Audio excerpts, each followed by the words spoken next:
Bom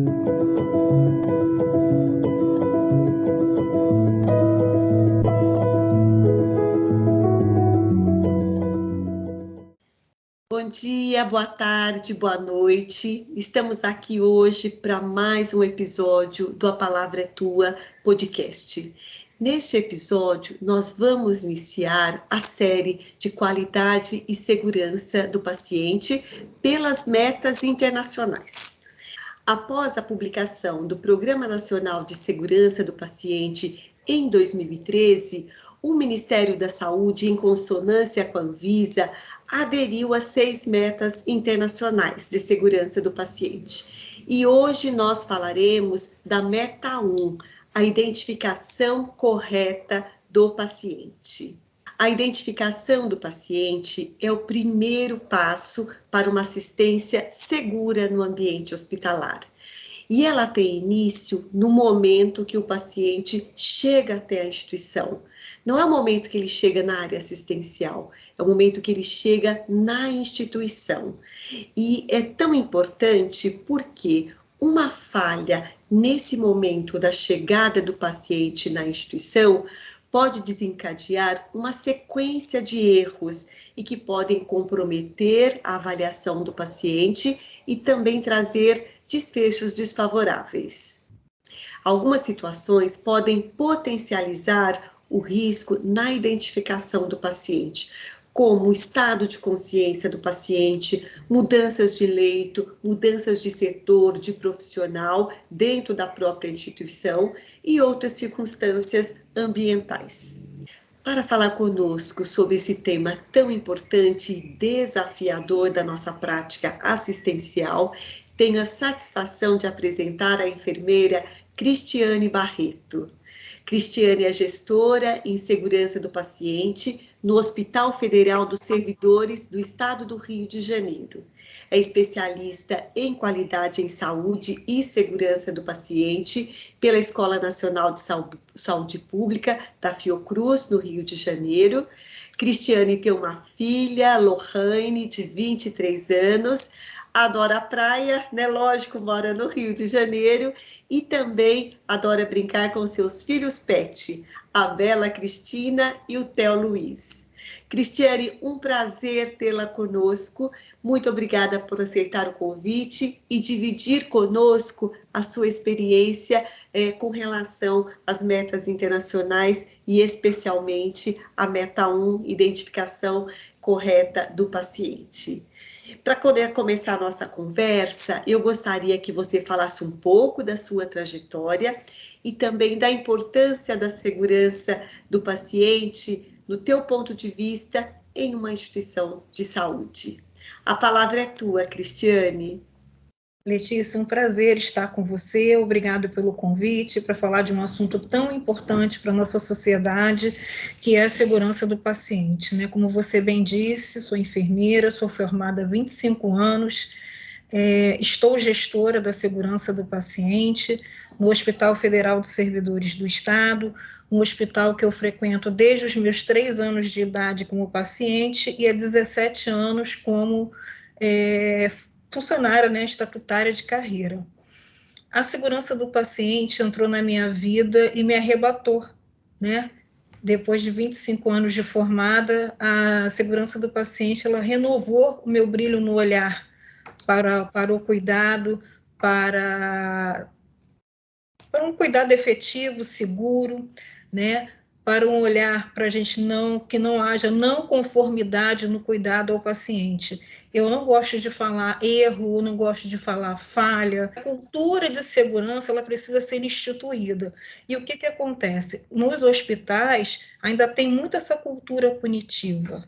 Né? Então, a gente precisa desmistificar um pouco essa cultura punitiva. As pessoas têm medo de falar que houve uma não conformidade em algum procedimento, mas tem que ser entendido que essa não conformidade, a gente tem que avaliar o processo, o que levou que eu cometesse essa não conformidade. Tem que se pensar em mudar a cultura de segurança, isso é muito importante, né? É na gestão, é na ponta, são todos somos responsáveis pela segurança do paciente.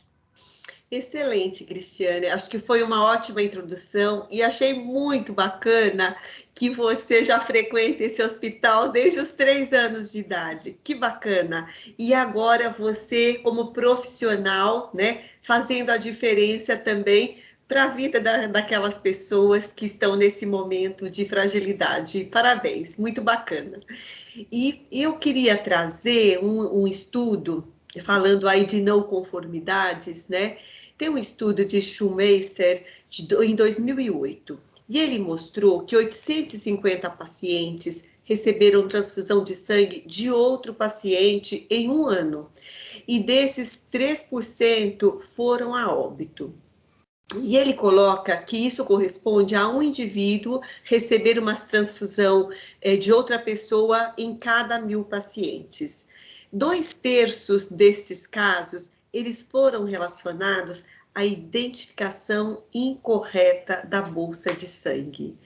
Então, eu gostaria que você trouxesse alguns dados epidemiológicos a respeito, né, dessa questão da identificação do paciente. Nós temos alguns estudos brasileiros a respeito disso. Você poderia trazer alguns exemplos para a gente do que realmente acontece hoje no nosso dia a dia, que nós, bem você falou, temos que conhecê-los para enfrentá-los e para trazer estratégias de prevenção e promoção cada vez mais da segurança. Sim, eu trago um estudo aqui do ano de 2015, até de Ribeirão Preto, se eu não me engano. Sim. Eles analisaram a adesão ao protocolo de identificação segura, né? E foi um levantamento, um estudo de 1.673 ocorrências, e 38% dessas ocorrências estavam ligadas a fragilidades relacionadas à não adesão ou adesão parcial da pulseira de identificação, né? Tais como pulseiras inelegíveis, informações incompletas na pulseira, informações no leito contrárias às informações da pulseira, ou 50% que não faziam checagem dessa pulseira, né? E eu também olhei na Folha de São Paulo, agora em setembro, próximo ao Dia Mundial pela Segurança do Paciente, que foi dia 17 de setembro, 2,6 milhões de pacientes morrem por ano em decorrência de erros evitáveis, né? De acordo com a Organização Mundial de Saúde. Então, assim, não só pela questão da pulseira, né? Por erros evitáveis na assistência à saúde, que engloba também a questão da pulseira, de vários erros. Legal. Por que eu estou falando isso? Porque a pulseira, a identificação segura, é o primeiro passo, é a primeira meta, é onde o paciente ele entra na instituição, né? Lá no Hospital dos Servidores do Estado, a gente trabalha com a pulseira digitalizada, ou seja, ele entra e já é a pulseira entregue para ele, uma pulseira digitalizada. Em algumas instituições, eu acho que ainda existem aquelas pulseiras que são anotadas com hidrocor, não sei. Mas o Ministério ele já preconiza que você use pulseiras digitadas. Por quê? Para não apagar, para não ocorrerem erros, né? Entendi. É preconizado que seja colocado nome, data de nascimento, nome, prontuário. Lá na instituição agora, a gente está com mais uma adesão. Nome, data de nascimento, nome da mãe. Porque a questão dos homônimos, a questão das datas de nascimentos também parecidas. Então, para que não haja nenhuma possibilidade de erro, de não conformidade, a gente está tentando ver agora se consegue implementar essa questão também do nome da mãe. Legal. Porque está muito complicado, né? Às vezes acontece, mesmo nome, mesma data de nascimento, agora mesmo nome de mãe, realmente aí também fica. Então, estão tentando colocar 3, porque o Ministério diz que você pode colocar só 2. Sim. Duas formas de identificar. Duas formas de identificar. Então, isso é importante, né? Então, assim, as estratégias que a gente deveria adotar são essas, né? O paciente chegou, pode ser identificado qualquer membro, direito ou esquerdo, mas tem que ser identificado. Na hora que for fazer alguma medicação no paciente, dupla checagem, perguntar, olhar o rótulo da medicação, olhar a pulseira, o que deveria ser feito, né? O rótulo da medicação, o rótulo do soro, vir nessa mesma configuração do rótulo da pulseira, e aí você confirmar, se o paciente tiver condições de responder, você está confirmando, mas é chato, mas é desagradável, mas toda hora eu tenho que perguntar? Sim, porque o paciente, muitas das vezes, eles, mesmo a gente orientando, mesmo a gente explicando, eles às vezes trocam de leito com outro paciente, eles às vezes conversam, saem, e aí você, quando vai procurar o paciente, se você não pergunta, e ele às vezes não tem aquela orientação devida, porque às vezes ele está desorientado, às vezes ele está com pouca noção da realidade, você pergunta se o nome dele ele é aquele, ele diz que é, ou ele não responde, ou ele fica meio fora da realidade, e você causa uma não conformidade naquele paciente. Então, é importante olhar a pulseira, é importante perguntar. A dupla checagem, ela é importante.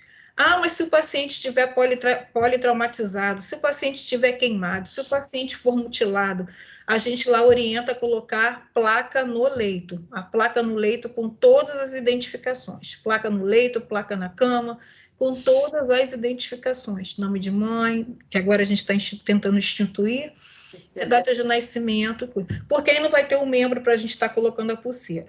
E quando é recém-nascido, é colocado no tornozelo do bebê. Não deixe de ter a identificação. Tornozelo do bebê, mão da mamãe.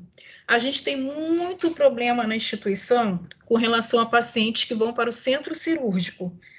Então, a questão de identificação, ela é de todos. Ela não é só do núcleo de regulação quando o paciente entra no hospital.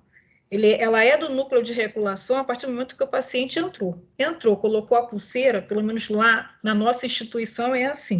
O paciente entrou pelo núcleo de regulação, pela admissão, colocou a pulseira. A partir do momento que ele colocou a pulseira ali e entrou, está numa enfermaria, ele é de responsabilidade de todos que estão prestando cuidado para aquele paciente, né?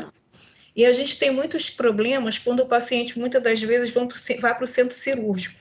Por quê? Porque, às vezes, o anestesista ele quer funcionar um acesso melhor, ele quer ter uma melhor visibilidade de um acesso periférico, e aí ele corta a pulseira. Entendi. Uma pulseira agora é digitalizada. Antes não era, né? Então, era aquela pulseirinha de plástico, mas era difícil retirar. Então, ele corta a pulseira e prende no prontuário. A pulseira não é para andar no prontuário. Se fosse para andar no prontuário, a gente grampeava no prontuário, não é verdade? Com certeza. Então, com certeza. Nós temos esse problema. O paciente, às vezes, vai para o centro cirúrgico ou vai para uma tomografia fazer um contraste e quem está lá, muitas das vezes, às vezes o paciente... A gente preconiza que o paciente vá para fazer exame com acesso. Sim. Mas, às vezes, chega lá, eles querem um acesso mais calibroso, corta a pulseira e grampeia. Então, são coisas que a gente tem que estar, o quê? Atento, né? Tem que estar atento. Não, acho que você trouxe, desculpa até te interrompi, mas acho que você trouxe tantas informações tão importantes que eu queria reforçar com você, antes para a gente reforçar com os nossos ouvintes. Então, o primeiro que você trouxe, a recomendação é que tenha pelo menos 2 formas de identificação, que a maioria das instituições colocam o nome do paciente e a data de nascimento, né? Mas você trouxe uma coisa tão importante, que por conta dos nomes homônimos, vocês também estão adotando na sua instituição o nome da mãe, né? Então, as instituições podem escolher o que for mais adequado para a identificação mais segura dos seus pacientes, né? Deixa eu só reforçar uma coisa com você. Algumas instituições também aderem ao nome do paciente ao prontuário. Não acho muito seguro colocar o prontuário, porque muitas das vezes as pessoas trocam o número do prontuário. Então, não acho tão seguro colocar o número do prontuário. Entendi, concordo com você. E quando você fala que você tem uma pulseira digitalizada, ela é digitalizada só na confecção ou e para poder identificar com QR Code tem que ter aquele aparelho, o leitor ou não? Ela Não, é digitalizada e você também lê os dados do sim, paciente e confirma a cada momento que você for fazer um procedimento. isso. Ela não Tá, é, ainda não tem QR Code, ela é só tá, ok. digitalizada. Ok, ok. Você trouxe já várias estratégias e trouxe essa situação, inclusive, que pode acontecer dentro do centro cirúrgico, mas pode acontecer também, né, Cristiane, em várias situações. Sim, Se o paciente está com uma rede venosa prejudicada, difícil, eventualmente você vai querer escolher aquele membro, sim, né? E aí tem que ter essa consciência, se sim. você, como você vai garantir a segurança da identificação, se você corta a pulseira, que estratégia você vai utilizar. Então, eu queria que você falasse um pouco, né, para instituir essa cultura de segurança, como vocês têm treinado, fazendo aí a parte educacional dos profissionais para garantir uma adesão a esse processo, né, a essa meta de segurança que é a identificação correta do paciente. A princípio, a gente está indo em loco, numa conversa informal a princípio, mas estamos elaborando treinamentos em serviço para as equipes. O hospital que eu trabalho é muito grande, é de alta complexidade, são 11 andares, eu tenho 3 CTIs, um centro cirúrgico de aproximadamente 14 salas funcionantes, né? Tem um ambulatório de 5 andares, tem um prédio anexo com 5 andares também, funcionante, hemodiálise, banco de sangue. Então, assim, é um hospital bem complexo.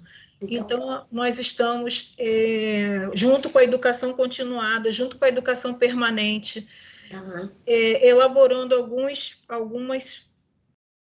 grupos de estudo com os residentes de enfermagem também envolvidos, para estar elaborando alguns treinamentos em serviço, a princípio, para estar instituindo algumas rotinas e capacitando para esse olhar, sensibilizando, acho que seria a palavra mais correta, sensibilizando para ter esse olhar. Acho que no primeiro momento, sensibilizar, porque conscientizar, cada um tem sua consciência. Então, Sim. nesse momento, a gente está tentando sensibilizar para essa importância, para tudo que pode acarretar para o profissional. Se ele não tem esse olhar, se ele não participa desse momento, tudo que pode acarretar para ele mais à frente. Então, a gente está no momento de sensibilização. Tá bem. E vocês já têm os protocolos desenhados? Já. E aí a capacitação é a partir desses protocolos institucionais. Nós E temos aí vocês perceberam que tem uma chance de fazer novamente uma sensibilização para os profissionais. O hospital ele tem o plano de segurança hospitalar, ele tem o regimento interno também e tem todos os protocolos de acordo com a realidade do nosso hospital.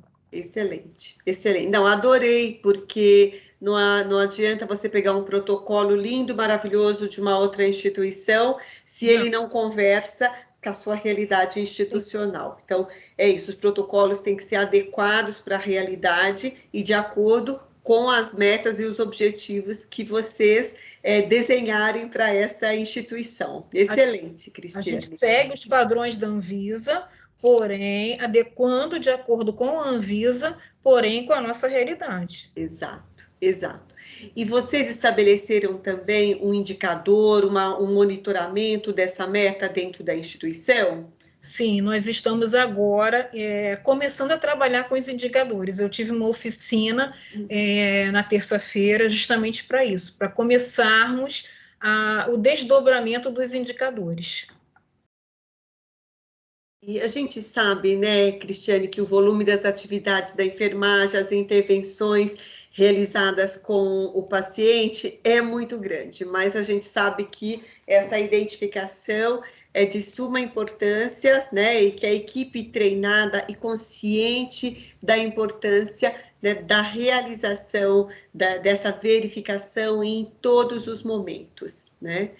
Eu queria trazer também um outro estudo aqui, que é de Ventruscolo e colaboradores, e ele apresenta um monitoramento recorrente do processo de identificação do paciente. E a partir da mensuração dos resultados, ele estabelece ações de melhoria nos processos que ele identifica como deficientes. Então, as autoras afirmam que a identificação do paciente é um processo de educação continuada, demandando mudanças no comportamento institucional, e também é importante não só disponibilizar insumos, mas também definir fluxo, diretrizes para manter avaliações constantes com discussões de resultados junto à equipe, para que a equipe possa refletir e ter a parceria na resolução dessas dificuldades encontradas, né, para ter cada vez aí resultados melhores. Então, essa acho que é o que você trouxe, né, sensibilizar a equipe para que ofereça aí, tenha o reconhecimento do seu papel e ofereça a melhor, né, o melhor cuidado, a melhor assistência com responsabilidade, né? Não só cobrança, né? Trazer para perto, parabenizar também quando as coisas transcorrerem bem, lembrar de voltar e agradecer, que eu acho que é importante a gente agradecer, disponibilizar-se para estar junto, sempre que possível, ir aos setores, que eu acho também que é importante, a gente do núcleo estar indo aos setores, né? Então, assim, é um trabalho árduo, mas... Exato. Eu acredito que no momento em que identifique uma não conformidade na identificação, que pode trazer aí um desfecho desfavorável ao paciente, ou não, né, que tem alguma confusão, algum desconforto, isso é uma oportunidade de revisar o processo e Sim. discutir com todas as pessoas envolvidas, para que realmente compreenda, né, e busque formas diferentes e mais seguras para a realização, Sim. Não é? Hoje em dia eu trabalho muito com isso lá na instituição, com a notificação de qualquer não conformidade, notifique, não precisa se identificar, a notificação de eventos adversos ela é muito importante, em toda e qualquer circunstância, para a gente investigar, analisar e ver o que a gente pode fazer, né, para melhorar o fluxo de trabalho. Excelente. Uma outra questão, Cristiane, que eu queria trazer um ponto super importante de todo esse processo é a compreensão do paciente sobre a importância da estratégia de identificação, porque a cada procedimento nós recomendamos que o profissional pergunte novamente o nome completo, data de nascimento e o nome da mãe, por exemplo, né?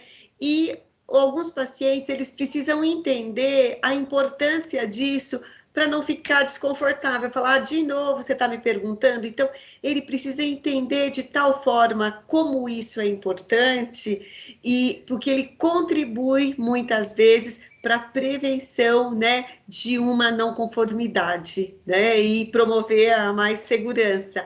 Algumas instituições estão dizendo ainda que solicitam que o paciente participe desse processo e que se a equipe não checou com ele os seus dados pessoais antes de fazer um procedimento ou de fazer uma medicação, que ele possa cobrar, né, também, olha, você tem que me falar o que você vai fazer, confirmar o meu nome completo e tal.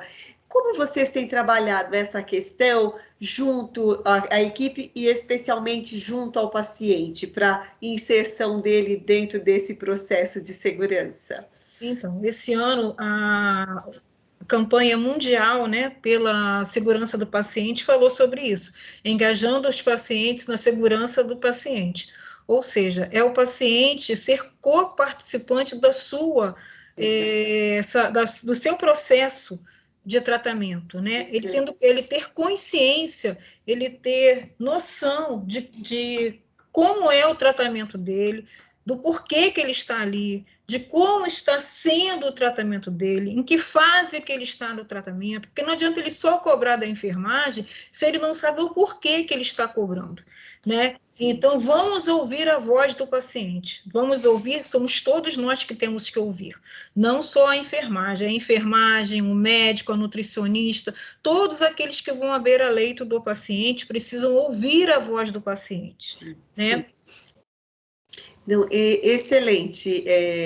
Qualidade, segurança, né, do paciente, qualidade e segurança assistencial, clínica, a abordagem é multiprofissional, é interdisciplinar. Então, precisa realmente ter o envolvimento de todos os atores envolvidos nesse processo assistencial. Excelente. Cristiane, para finalizar, eu gostaria que você deixasse algumas dicas ou uma mensagem aos profissionais que estão na gestão ou que estão na linha de frente do cuidado ao paciente para garantir a sua segurança no processo assistencial.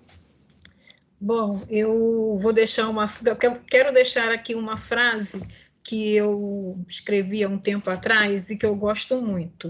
Vou ler aqui rapidinho. Ai, que legal. Somos elos transformadores com o potencial de nos conectarmos como engrenagens, cada qual com seu saber, seu sentimento, para ressignificar o conhecimento e para a melhoria do bem-estar biopsicossocial do paciente, movendo vidas. Que lindo! Parabéns, parabéns. Fala um pouquinho, né, de quão complexo e quanto a gente precisa, né, estar aí com vontade de fazer a diferença, né, Cristiane? Todos podemos, somos Todos engrenagens, podemos. todos conectados, um precisando do outro. Exato. Não há um só saber, não há um só com expertise. Todos precisamos um dos outros, né?